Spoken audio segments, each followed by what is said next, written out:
Heavy rock has started 2013 strong as new albums by both Hollywood Undead and Black Veil Brides have both landed in the top 10 on the Billboard 200 album chart, along with the top 5 at the Hits magazine album chart.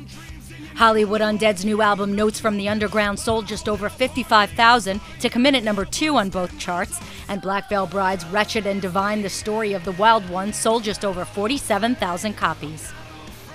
Hollywood Undead's new effort has similar rap rock stylings to their 2 earlier albums, but the sound, subject matter, and their masks are slightly different. In an interview last year, the band said that they'll always evolve. You know, the master's somewhat different, just like the music is somewhat different. You gotta evolve, otherwise it's not interesting for fans or even for us, you know, in that sense. If I was doing the same thing over and over, you know, I'd probably just do something else. Yeah, or turn not straight. I will never turn not straight. Wait. Yeah, never mind. Black Veil Brides took their look and feel to a new level with Wretched and Divine, and when you first look at the album cover, you think Batman, but as you take a closer look, both at the villain and the hero, you find out quickly that's not the Dark Knight. We asked vocalist Andy Biersack about the imagery of the album and the characters in the story defining the concept of the record.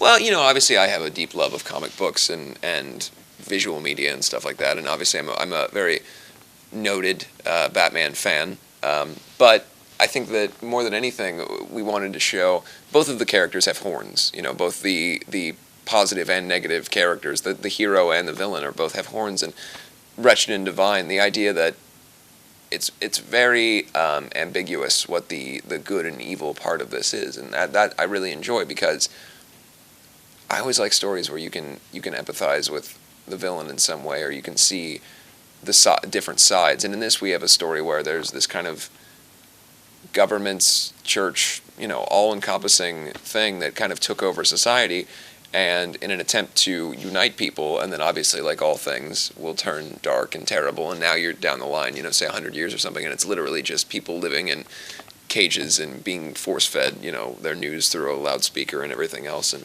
then you have the heroes, who are all sort of flawed individuals themselves, and they're, you know, the heroes in the story wear black, you know, so it's a kind of a cool thing, and I like that a lot. I like the kind of the darker elements. Both bands are currently touring and up the ante visually. Black Veil Brides has released a movie, while Hollywood Undead's latest video, We Are, was directed by Slipknot's M. Sean Cran.